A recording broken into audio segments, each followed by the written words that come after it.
Glories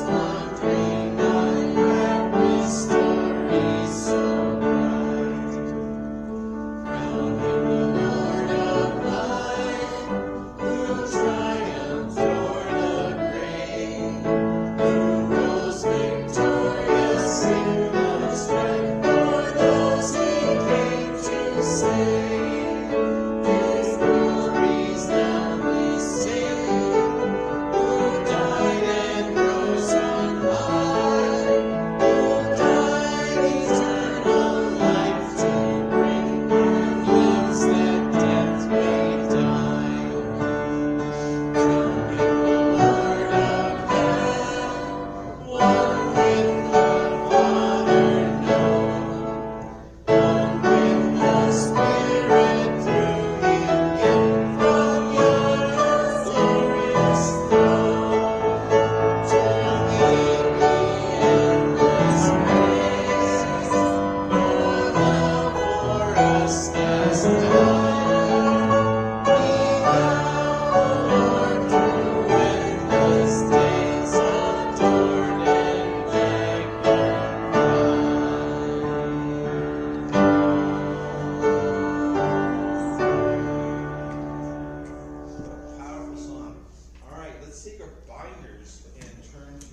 love playing the piano for you guys.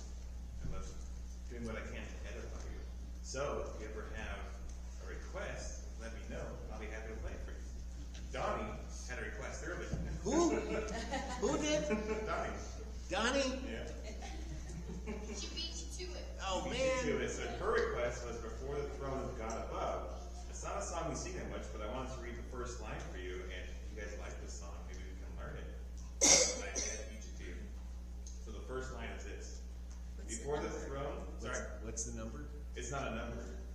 She requested a song. It's a name, not a number. Gotcha. Right, yeah. So it's called Before the Throne of God Above. And the first verse goes like this. Before the throne of God above, I have a strong and perfect plea. A great high priest whose name is love, who ever lives and pleads for me. My name is graven on his hands. My name is written on his heart. I know that while in heaven he stands, no tongue can bid me thence depart. No tongue can bid me thence depart. I'm going to play this song for you guys. Hey, Joseph, while you're at the mic, explain what you're doing on Wednesday nights. On Wednesday, I've been doing a series talking about the different hymns that we sing. Right, some of the most well-known ones, some that are favorite in this church, and really breaking them down verse by verse, seeing biblical inspiration, seeing if they're true, doing other commentaries on the authors, their backstory, inspiration for the song. If that sounds interesting, more than welcome to join us. There's also food on Wednesday nights. Yes. If we go bring ice cream, And pizza. it is very well presented. Thank you. Yeah, the food is very well presented. Okay, but I will play this song for you. And if you like it, we will learn it as a church.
This side here, is this the spiritual side? Yes. Yes. Your side's gonna need to get its numbers up.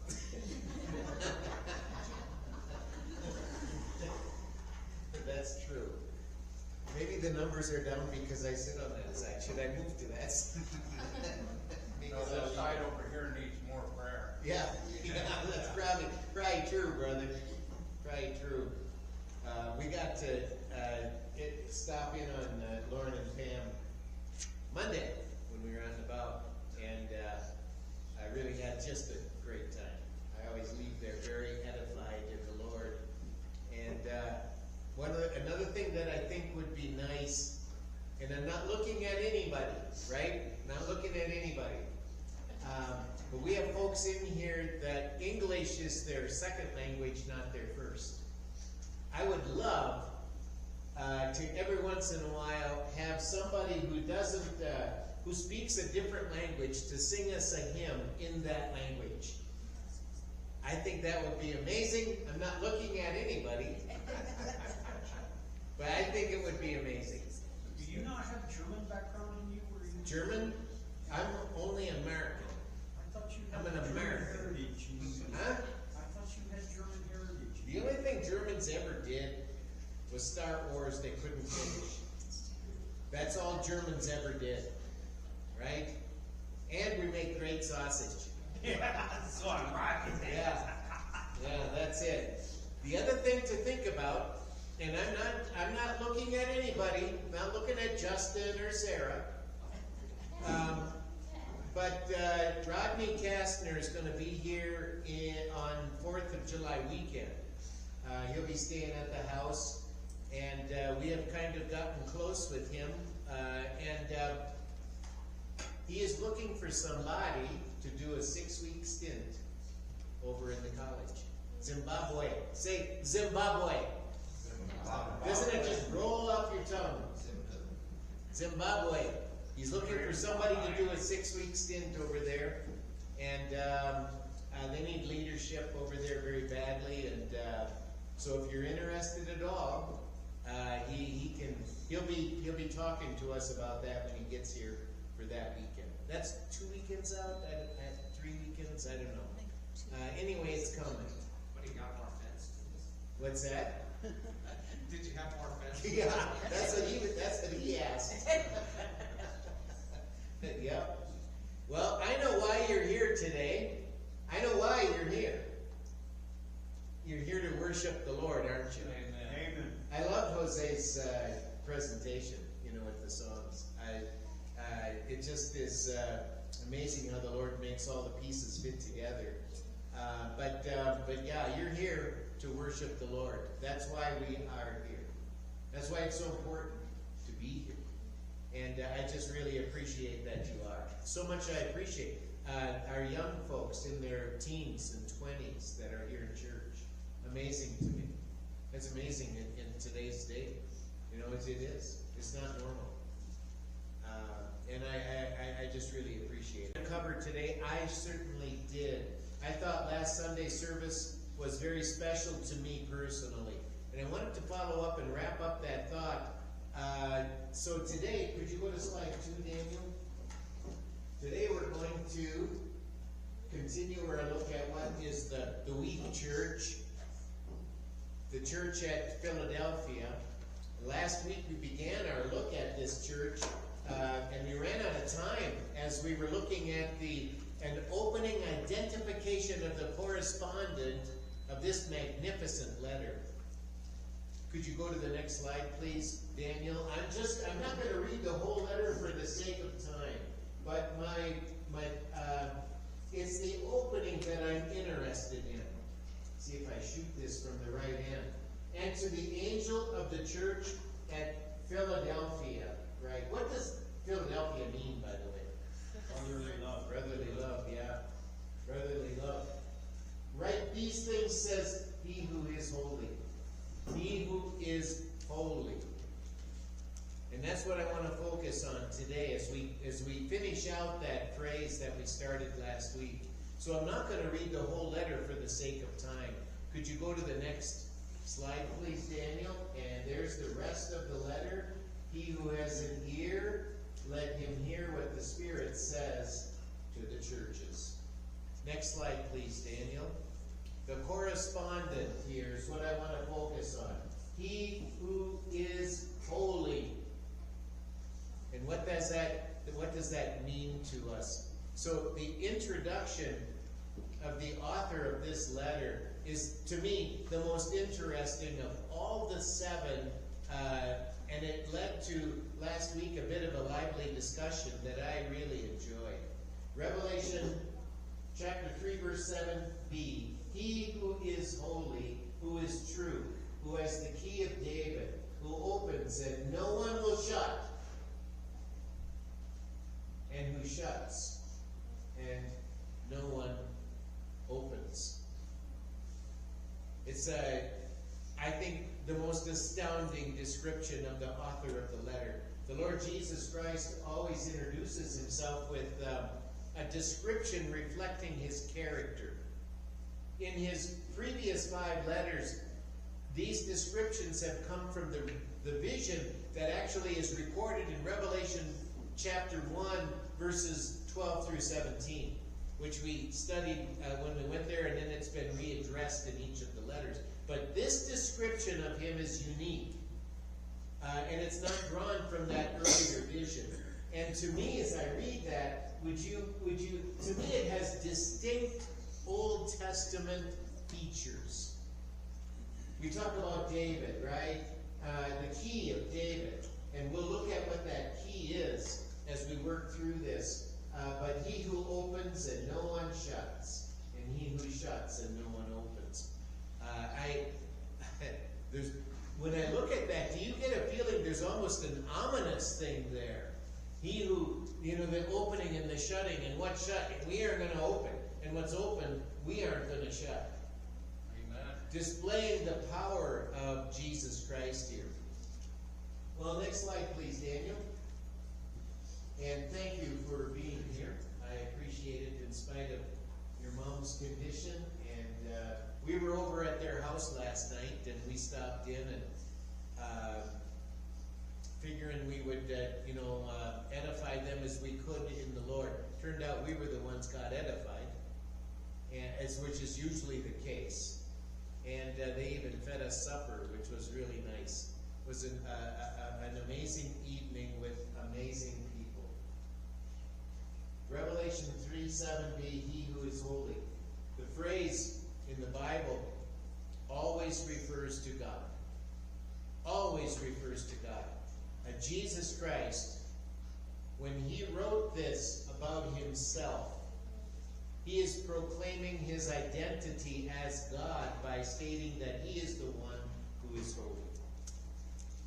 Our prayer, oftentimes as we enter our service, is that we would think higher of Jesus Christ when we conclude with our service. Herb, I think that is your statement regularly, that we would think higher of Christ. And that is again our goal today. That when we walk out of here today, that we would think higher of Jesus Christ. God alone possesses absolute holiness. God alone does. And I don't want to just say that God alone possesses it.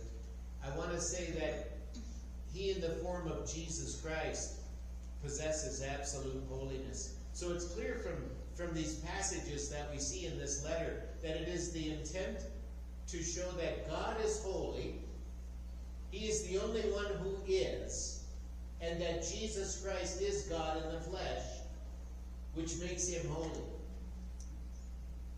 Jesus is holy. Amen. Next slide, please, Daniel. Greg, how many times does the word holy appear in your old King James? I'd say 544. You would be correct. He's a genius. Almost took a baseball bat over my head to figure that out. Yes. We know Greg's a genius. Granny and I try and call him when we're headed out to Lyman or headed back, and well, he's on the road, so it's good. We're both on the road, so we can catch up as we drive. Yes, the word holy appears in your old King James Bible 544 times. What does that tell you? It's important. It's important. It's critical. It's critical.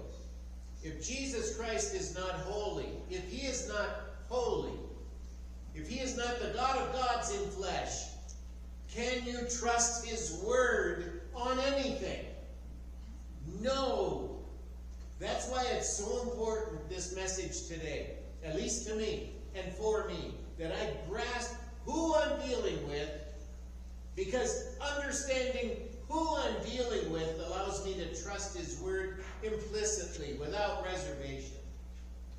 When he says he saved my soul by me putting my faith in him, can I trust him to keep his word? Yes! That's what this is about. It's about trusting in our great God, in Jesus Christ and what he did. 544 times tells me that holy is important. Next slide, please, Daniel. The Old Testament word for holy, Kodesh. Surprisingly, this word isn't used in the book of Genesis, by the way. And as I was studying, it's not there. I thought it would be. Its first appearance is in Exodus chapter 3 and verse 5. And God, said, "Draw not nigh hither." He's talking to Moses. "Put off thy shoes from off thy feet, for the place whereon thou standest is holy ground."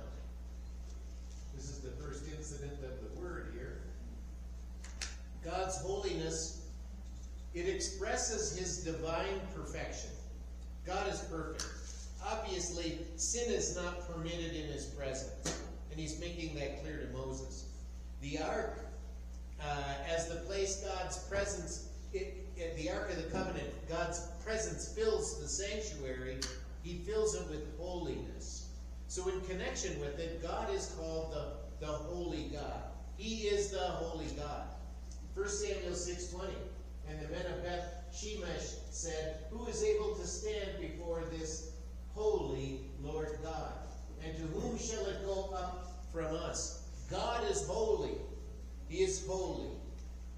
And when I go to him, I need to go to him with the attitude like Moses did. Take your feet up here, Moses, because you're standing on holy ground.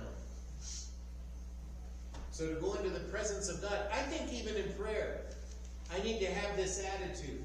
God is holy. The one I'm dealing with is holy. And I need to remember that. Next slide, please, Daniel. Last week we saw that God alone possesses absolute holiness. There we go. The Holy One of Israel, the Holy One. Oh, Holy One of Israel. Psalm 78, and the Holy One of Israel. He is the only one who possesses holiness. And his holiness is absolute.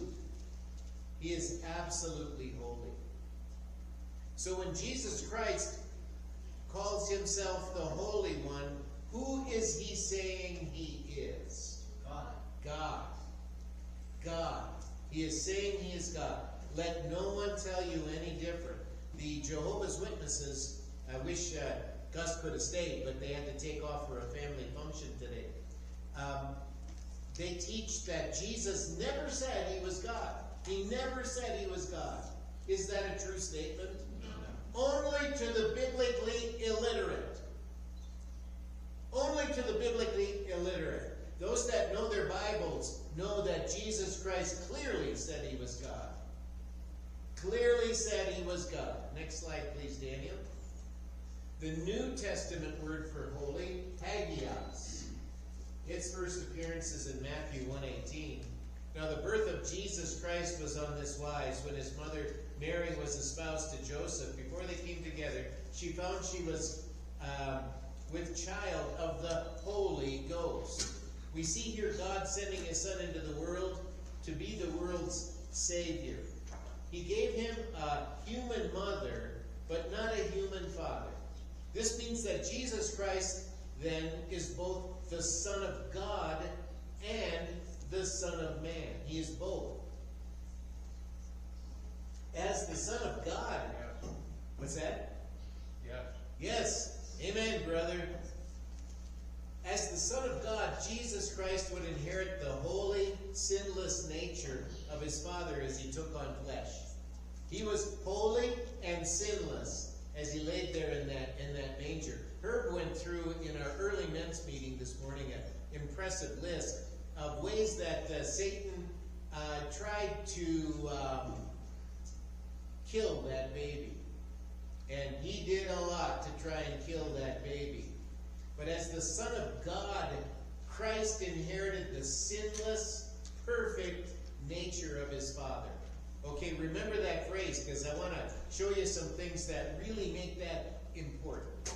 And as the Son of Man, born of Mary, born of a woman, the sinless Jesus Christ,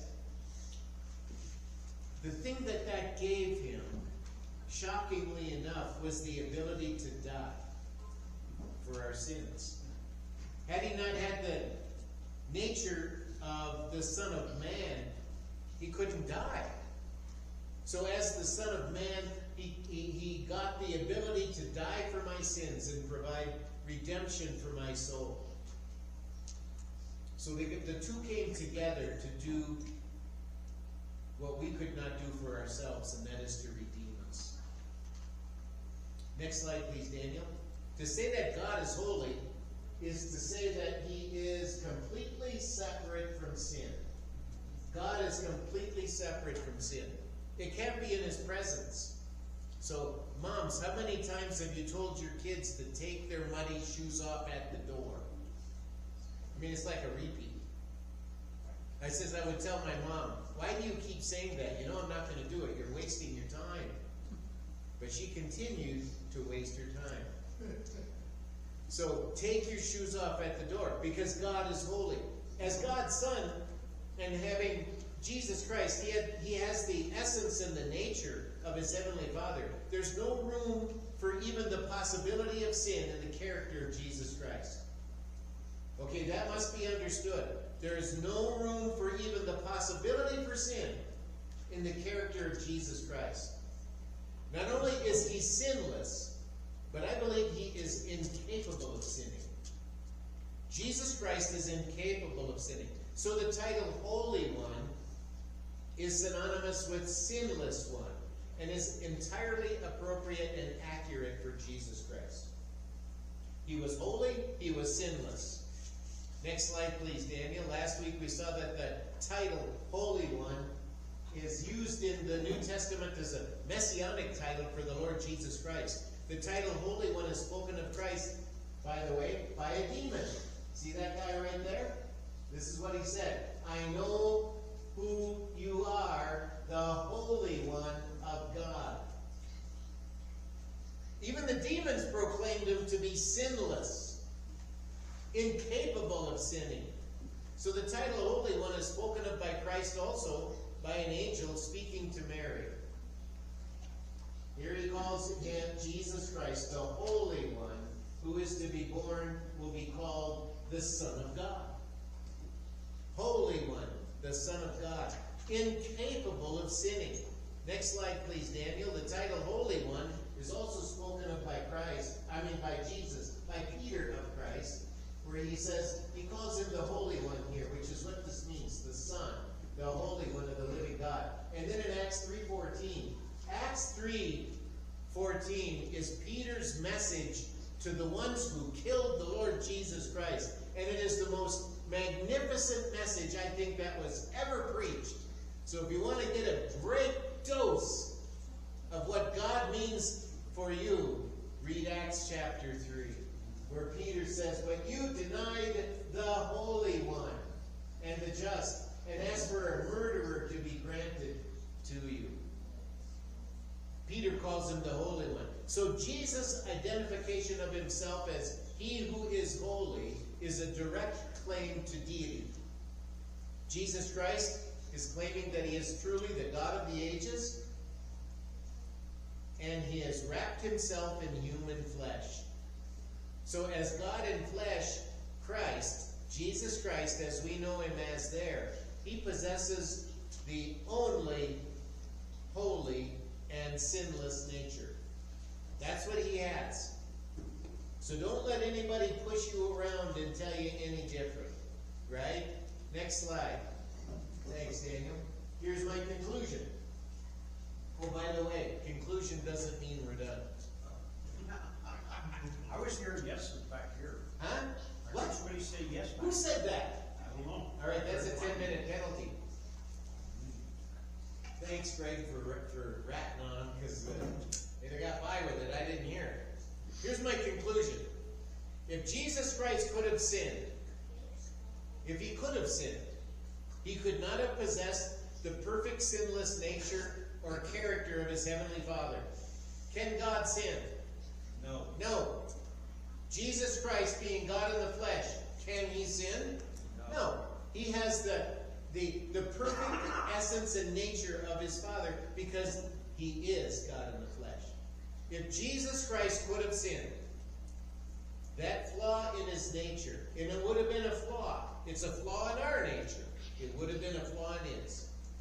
Would have prohibited him from being a fit, sinless, acceptable atonement for my sin. That perfect lamb would not have been perfect. In fact, his death would have had to include his own redemption from sin, if he could have sinned. 1 John 3:5. Do we have it up there? And you know that he was manifested to take away our sins, and in him there was no sin. There was no capacity to sin. It wasn't there. This is a double negative, the no. The double negative. It never was. In him there never was the capacity to sin. Jesus Christ could not sin. And that's where I'm at. That's my conclusion. So I'm trying to, if there's anybody that says, I'm not so sure, today is to convince you otherwise. Next slide, please, Daniel. If Jesus Christ would have sinned, the 10 Commandments would have been as much for his own direction as ours. Wouldn't they? If he wrote, thou shalt not steal, and he had to write that on a paper and hang it on his refrigerator so he would see it every day to remind him not to steal that day. Was that the intent of the 10 Commandments? It was not. It wasn't. So the 10 Commandments show the essence and the character of God the Father and are fully represented in the Son. That's what the 10 Commandments did. We know God because we take the 10 Commandments, we see who he is. Thou shalt not steal. He's telling us not to do what he would never do. So that's the whole reason for that. If Jesus Christ could have sinned, the Pharisees were right in John chapter 8, verse 41, that he had an illegitimate father. They said unto him, we were not born of fornication. In other words, they're saying he was. He would have inherited a sinful nature. They would have been right. In fact, they were not right. Next slide, please, Daniel. If Jesus Christ could have sinned, what would have stopped him from eventually falling to sin? 2 Corinthians 5:21, he says, for he hath made him to be sin for us. He took our sin upon him. And he did not know sin. He knew no sin. There's your Greek, gnosko. Didn't know how to sin. He had no capacity to sin.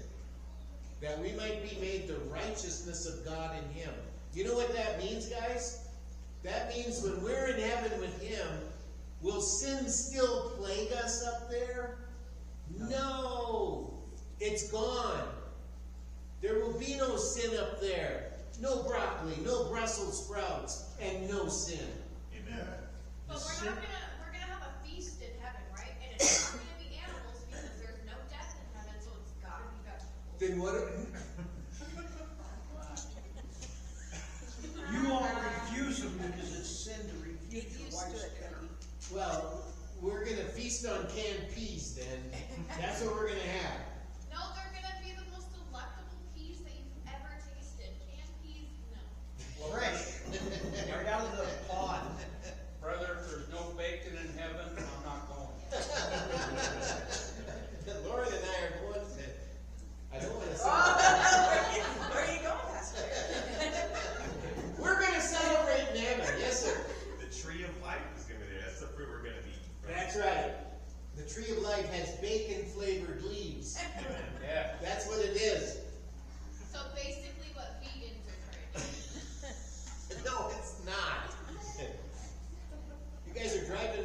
words here.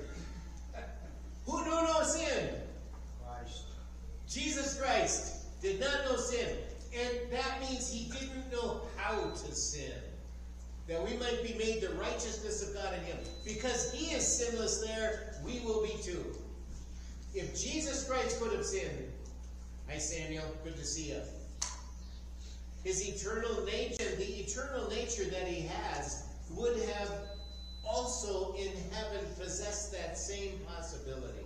And it's not there. Remember that when Jesus Christ raised from the dead, his body became glorified, didn't it?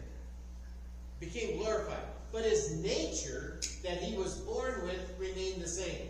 It's just that now that nature, the sinless nature of Jesus Christ, the one that did not know how to sin, is now eternally embedded in the glorified body that he wore when he walked the earth.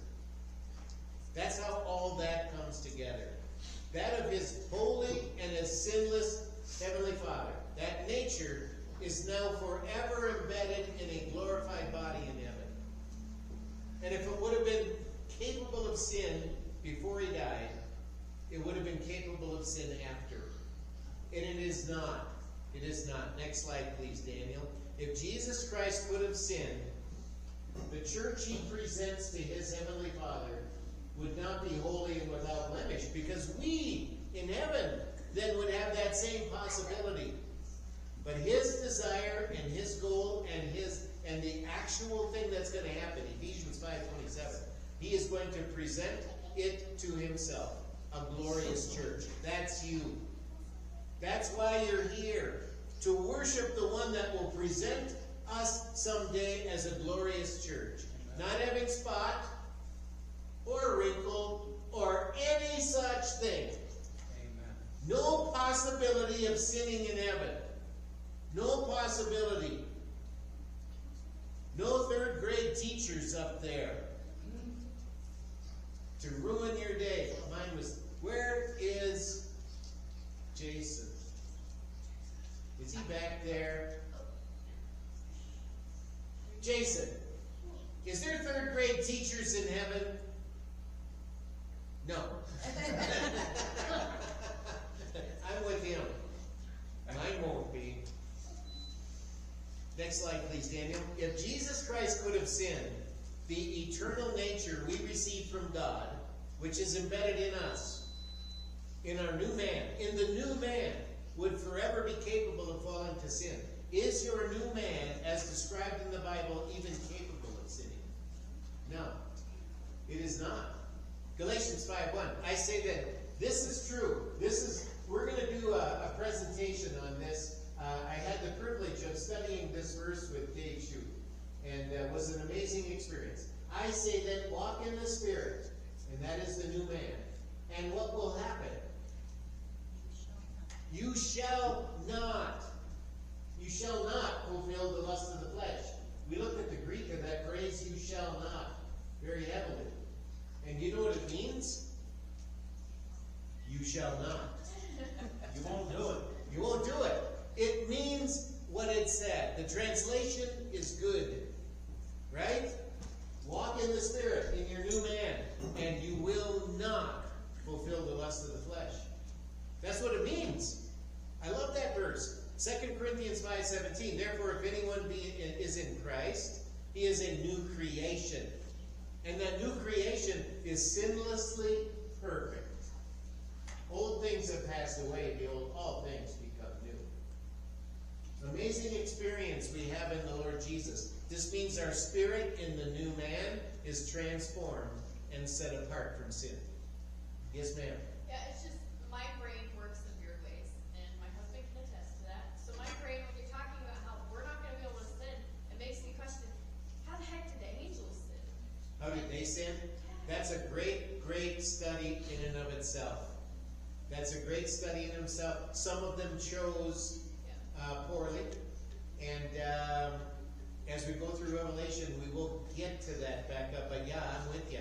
The thing that also, along with that, about the angels, that amazes me is how much do I appreciate what Jesus Christ did for me, as I look at what the scripture said about the angels, and they sit back, I think it's the book of Luke chapter 2. My memory may fail me a little bit there, guys. But they look on this whole thing, Jesus Christ, God in the flesh, dying for the sins of human beings, not angels. And these angels look on this in amazement. And I think they wish they was us. I think angels wish they was us. So that they could have this relationship with God that is not made available to them. Even the ones that didn't fall. So, good point there, Becca. Are we on 19? Okay, can you go to the next one? If Jesus Christ could have sinned, the judgments we see him implementing, Noah's Ark, and then the final judgments in the book of Revelation could potentially be, what? Biased and unfair. Because he could be taking revenge or doing things out of unrighteous anger, things like that. He is incapable of doing anything like this for anything but the sheer glory of God. This to me would have been terribly scary as that water rose. I think it did it quick and it was probably over quick, but oh my goodness. What a terrible thing. And I was talking to Rosalie about what we have coming up in the book of Revelation. And it is a terrible, terrorizing experience to go through what God is going to do. I think his point is to make it clear what he's going to do so that people will get scared and will turn to him and desire a relationship with him. Next slide, please, Daniel. Here we have the question of the day, I guess. Well, what about the temptation of Jesus? If he could not fall to sin, why was he even tempted? And it's a good question. Hebrews 2:17 tells us that for in that he himself suffered being tempted, he is able to aid those who are tempted. Well, if he can't be tempted by sin, what's the answer to this verse? What does it really mean? And that's what we'll look at here for just a minute. And then in Hebrews 4:14, but in all points tempted as we are, and yet without sin. Well, if he couldn't be tempted, how could he empathize with me? What is this about? Why be tempted if you can't be tempted? That's the question of the day that I hope that I will answer to your satisfaction. Next slide, please, Daniel. Let's cross-reference these passages with something that James said. Who is James, by the way, the author here? Brother of Jesus. What's that? Brother of Jesus. Yes, brother of Jesus. Now, I have brothers. They ain't sinlessly perfect. Let me just make that clear. All right? You have brothers, Samuel? And? I agree. Okay, amen.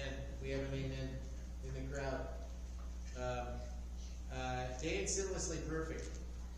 Here's a brother talking about his brother. And this is an honest assessment. James 1:13, let no one say when he is tempted, I am tempted by God. No one, don't even say it because it's not true, James is saying. For God, who was Jesus Christ, God in human flesh, did James know that? Yes, absolutely. When he penned this letter, he knew that. He knew his half-brother was God in the flesh. Cannot be tempted by evil. He cannot be tempted by evil. Nor does he himself tempt anyone. But everyone is tempted when he's drawn away of his own desires and enticed. And that's our old sin nature. A nature Jesus did not possess. Then when desire has conceived, you roll it around in your brain. It gives birth to sin. Sin, when it is full grown, brings forth death. There is no dormant or hidden sin in Jesus to be stirred by temptation. No habits of sin to overcome.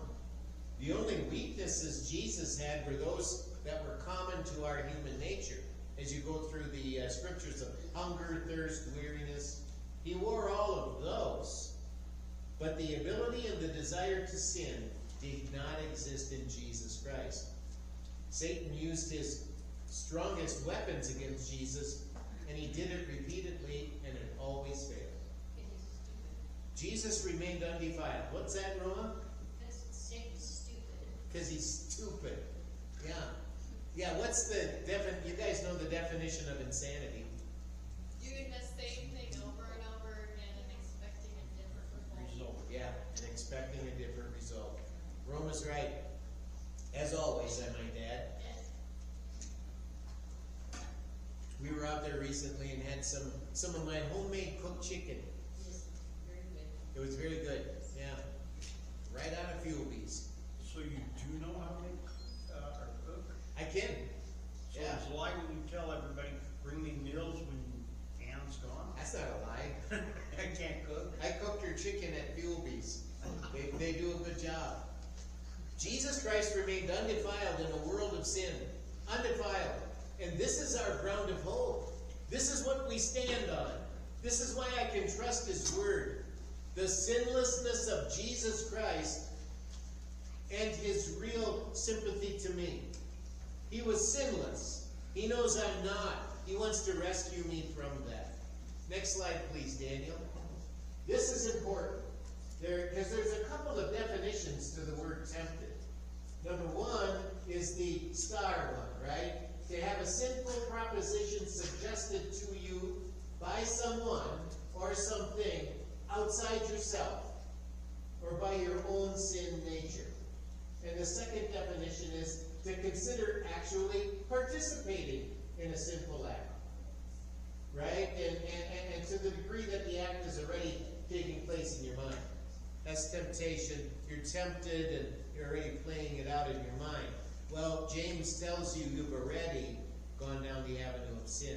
The temptations of Jesus would have fallen into the first definition. To have a sinful proposition suggested to you, which he did, right? He did. By someone or something outside yourself or by your own sinful nature. He does not have a sinful nature. His would have been presented to him by someone outside of himself. That's where it ended. Next slide, please. Daniel, here's my example. Okay? Granny loves to go antiquing. How many of you loves to go antiquing? Isn't it the most boring thing you've ever done? No. So let's say she said to me, the girls and I are going antiquing. She says, you're welcome to come. And you just might find that perfect treasure you've been looking for. Well, she has tempted me with her offer, but her offer did not tempt me.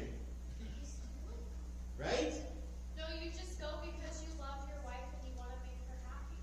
But I don't go that much. I don't go. Because it doesn't tempt me. She tempted me with an offer, but I wasn't tempted by the offer. Okay, so puzzle that through with me. Her proposition was outside of myself. It was outside of my nature. Next slide, please, Daniel. Well, here's another example. I love to fish. Let's say Granny said, I know where there's some huge bass just waiting for us to toss a line to them. Well, she tempted me with her offer, and her offer does tempt. Right? So she has caused me to consider in my mind participating in this act and the possible pleasures and consequences of such an act to the degree that the act is already taking place in my mind. I am already at the lake. I am already catching fish. I still may decide not to go. I don't think I would, but I still may decide not to go. But in my mind, the pleasure of positively responding to this temptation has already led to sin and caused me to call in sick to work. Right? Do you see the difference? Jesus Christ was tempted, but he wasn't tempted to go for it. I, on the other hand, with my sinful nature, may have temptation thrown in front of me, and it does tempt me. I may never even go through with the act. What if I'm tempted to be angry, but I don't actually murder my enemy? What does God say about that? If you thought it, you've done it. Yes, if you whirled it around in your brain, you're already guilty. What does he say about lust? If you roll it around in your brain, doesn't matter if you touch it or not, you are guilty. Right? Jesus was tempted, but the temptation did not tempt him. Since Jesus is not an antiquer, right? The Sure first he is, he example, owns everything. huh? Sure he is, he owns everything. So he owns all the antiques throughout the world. Okay, you could argue that. But I'm just saying he's not an antiquer. I don't think he is. I think he's a man of integrity. I just don't think he's an antiquer. So the first example and the definition is accurate when looking at the temptation of Jesus, Well, he did go fishing. which makes it not a sin, right? Thank you, Lauren. There we go. So it's not a sin when Granny tells you how to do it. But he told the disciples how to do it. Yeah, he did. He actually did said put the net down on the other side.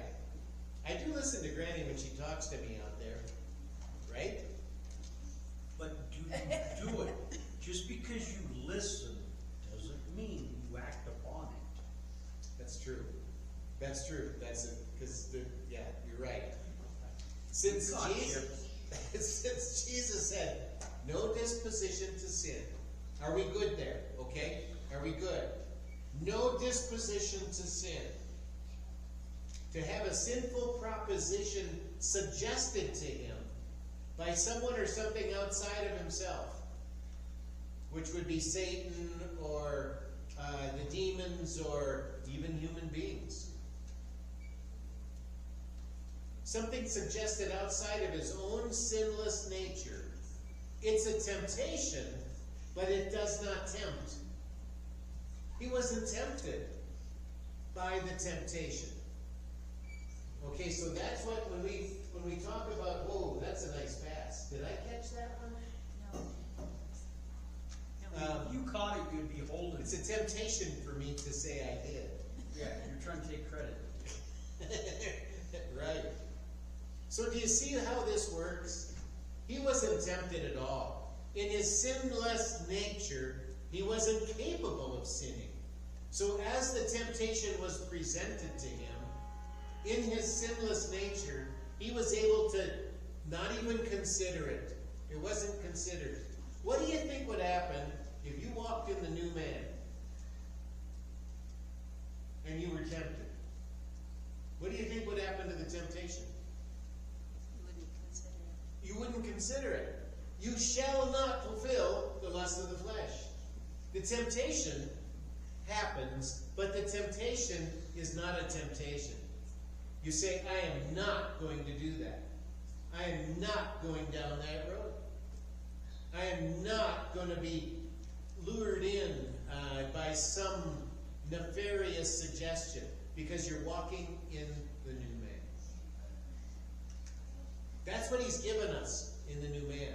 The ability to say no to sin, to walk away from the temptation without sin, just like he did. Just like he did. Next one, Daniel, thank you. The temptation in the Garden of Gethsemane. Well, what about this one? He went a little further. Oh, Father, if it be possible, let this cup pass from me. Nevertheless, not as I will, but as you will. This temptation Jesus had here, or what is called his temptation, to walk away from this, to quit. Was Jesus afraid to die? No. Not hardly. He had no fear of death or the cross. It wasn't about getting out of that at all. He wasn't tempted because he feared death or feared what they were going to do to him. Next slide, please, Daniel. Jesus had set his sights on Jerusalem and on the cross. he steadfastly set his face to go to Jerusalem. And in John 4:34, Jesus said, my food is to do the will of him who sent me and to finish his work. He wasn't tempted to do anything but that. What he was loathing, at least I believe, as he looked into the cup, was the thought of separation from his heavenly Father as he took my sins upon him on the cross. There was never a doubt that Jesus would finish his Father's work. He wasn't tempted to try and get out of it. Every time I went to... Jason, are you back there? Are you back there yet? He said yes. I can't see you. There he is. Every time I went to 3rd grade, I was tempted to not go to school. Because them 3rd grade teachers, Jason, I'm just here to tell you, they ain't good. I'm trying to encourage you. The wrath of your parents would have been worse than gold. Well, yeah, my parents sent me there, so I had that against them. But there was never a doubt that Jesus would finish his Father's work. Are you good with that? Okay? Yeah. So, what is called the temptation in the garden was a temptation that was outside of himself and outside of his own sinless nature. Disobedience to his heavenly Father regarding the cross and death was not even considered.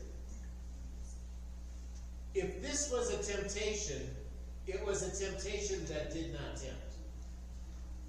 As I say, I believe that the whole thing was not about the mission, it was about the method. It was about being separated from his Father for that time. And he did not want to see that happen.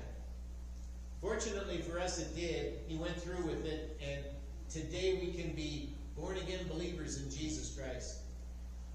Right? He went through with it, everything was good. But the temptation to not do it? No. That wasn't even a temptation to him. Next question, or slide please. So this question I think is more important than you think. Could Jesus have sinned? Jesus could have chosen to sin, but decided not to. If he couldn't sin, why be tempted? Or is it no? As the only being to possess a truly holy and sinless nature, he is incapable of sinning. And that's what I think the answer is. He is incapable of sinning. There are churches out there, there are denominations that teach otherwise, and I'm just here to say that's not where I'm at. I believe Jesus Christ had to be sinless, had to have the capability of not sinning at all in order to be that spotless lamb that died for the sake of my sin. Next slide, please, and we'll go quick here. Let's recap for a minute, and then we will wrap it up here. I don't believe Jesus was tempted by anything the world, the flesh, or Satan could throw at him. I like what Roma said. Satan did what he did because he was stupid. He's been stupid from the beginning. So read again, James 1:13 here. He says, let no man say when he is tempted, I am tempted by God. For God cannot be tempted by evil. Okay, for God cannot be tempted by evil. What does that phrase mean? What does that mean? God can't sin. God can't sin. He cannot. He cannot. Okay? Clearly he cannot. Jesus Christ, as God in the flesh, cannot sin. Nor does he himself tempt anyone. He is not interested in making us sin. But each one is tempted when he's drawn away by his own desires and enticed. Then when desire has conceived, it gives forth birth to sin. Sin, when it is fully grown, brings forth death. This is a process, right? Jesus Christ, God in the flesh, cannot be tempted by evil. In fact, he never was the source of temptation at all, even in the garden. I think that James is talking about here just as much Adam and Eve as he's talking about us. That temptation in the garden didn't come from God. We find the source of temptation within ourselves. With the essence and nature of God within, Jesus Christ could not be tempted with evil. And I'm telling you, when you walk in the new man, the perfect new man, you have the essence and nature of God within you. And when you spend your time there, instead of walking in the old nature, you will too achieve success when you are tempted by sin. It'll work.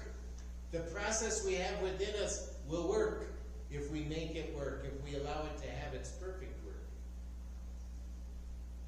So the temptations thrown at Jesus did not tempt him. And I hearken back to my example of Granny saying, the girls and I are going antiquing. You can go if you want to. You might have a good time. What's my response? Yes, I'll be happy to carry your antiques. Exactly. Great. That's not. Okay. Not a good example. Okay, you know what? I look out over this crowd and I see no one I can trust to give me the right answer. I see no one I can trust. Honey, I would love to go. What's that? You say, honey, I would love to go. Fishing. Next slide, please, Daniel. We're going to go quick. Also, these verses tell us here, no temptation has overtaken you as such as common to man. But God is faithful, who will not allow you to be tempted beyond what you are able. But with the temptation will also make a way of escape that you may be able to bear it. We're tempted with sins that are common to man, right? And Jesus Christ was tempted by those same things, but they did not tempt. He knows what you're going through. He knows what you're going through, but he overcame them. He wasn't tempted. And he set us up with the new man so that we too can overcome those things. 1 John 2:16, for all that is in the world, the lust of the flesh, the lust of the eyes, and the pride of life, is not of the Father. It is not of the Father. It's not a part of him at all. It is of the world. So these sins can be, this boils it down for us. Lust of the flesh, did he have that? Did he struggle with that? No. Was he tempted by it? Well, things were thrown in front of him, but he wasn't tempted. The lust of the eyes. How many nickels did he have in his pocket? I don't think he had two to rub together. No, it was in the fish's mouth. Yeah, it was in the, he said, go catch a fish, and there you go, that's why I fish. And then the pride of life. The pride of life. No, he didn't struggle with that. Wasn't tempted by that at all. He gave his life. He proved that to us. So even if you examine the temptation of sin of Eve as well as the temptation of Jesus, you're going to find that the temptations for each fit these three categories. Jesus was not tempted by the temptation. Tempted, yes, but he wasn't tempted. Does that make sense? It sounds kind of, I hope at this point it's making logical sense as we go through this. Next slide, please. And we are almost done. I'm sorry, but we have to finish this. Otherwise, we got to finish it next week. We got to finish it. When Jesus took on humanity at the incarnation, he did not lose his heavenly status. He simply added full humanity to it. Right? And the Word became flesh and dwelt amongst us. The Word, capital W, God, in the form of Jesus Christ, became flesh, dwelt among us. And we beheld his glory, the glory as of the only begotten of the Father, full of grace and truth, and not sin. He was full of grace and truth, not sin. We beheld God with our eyes in the form of Jesus Christ, sinless. Philippians 2:7, made himself no reputation, took on the form of a bondservant and come in the likeness of men. The eternal Son of God, without diminishing his deity, took on the flesh of humanity. He did not diminish his deity. He became exactly like us in all respects, except for our fallen sin nature. He didn't get that because his Father was different. Hebrews 4:15, we have a high priest who cannot, sacrificing for our sins, who cannot sympathize with our weaknesses, but in all points tempted as we are, yet without sin. He was tempted, but he wasn't tempted. He didn't fall for it, didn't even consider it. Whereas we might roll it over in our brain, and Matthew 5, 6, 7 tells us that even as we do that, we're sinning. We're participating in the sin, even though we may not be physically doing it. He never did that. Next slide, please, Daniel. Because Christ is holy, his church has got to be holy. The call from a holy Jesus Christ, a sinless Jesus Christ, to his church is that we also walk in newness of life. That we walk holy before our God. That's what he wants us to do. He's given us the tools in the new man to do that. We can do it. We just need to walk in the new man. Spend your time in the Word. Spend your time in prayer. Make your mind and train your brain to focus only on godly things. It can be done, or he wouldn't have asked us to. I say asked. Did he ask us to or tell us to? I think he commanded us to. He gave no condemnation as we wrap this up to the Philadelphia church. That speaks well of them. That speaks very well of them. And I want Jesus Christ, when we get there, to speak well of our church as well. Next slide, please. Daniel, this is conclusion. Number 1, I want you to see this. Numbers 23:19. Granny gave me this verse. God is not a man that he should lie. He does not lie. Nor a son of man that he should repent. That means to be sorry. He's not sorry for anything. Because he did not sin, he could not sin. Has he said, and will he not do? So this is where, boom, we stand. Or has he spoken, and will he not make it good? Since God is sinless, since Jesus Christ could not sin, when he says, I have saved your soul, can you trust his word? That's what this is all about. Trusting our God. Understanding that as a sinless being, you can trust him with your soul for all eternity. Now, if he could have sinned, could you trust him? I don't think so. Because there's the possibility, however small, that he may fail you. But a sinless being cannot fail, will not fail. He has said, and will he not do? Or has he spoken, and will he not make it good? Whosoever shall believe in the Lord Jesus Christ shall be saved. What makes that verse true? The fact that we have a sinless God who could not sin, and we can trust him with our souls. Because his word has to be fulfilled. It must be. Next slide, please, Daniel, then we're done. The holiness of Jesus Christ is related to his deity. Jesus Christ was holy. Jesus claimed to be God.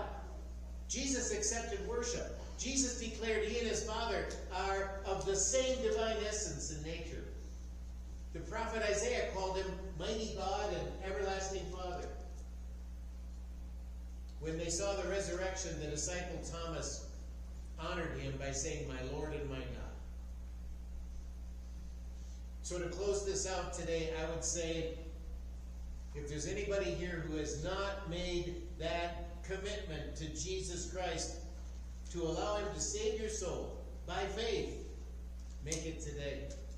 And honor Jesus Christ by saying the same thing Thomas did. My Lord and my God. Jesus Christ, God in the flesh. God in the flesh. Next slide, please, Daniel. Here's my position.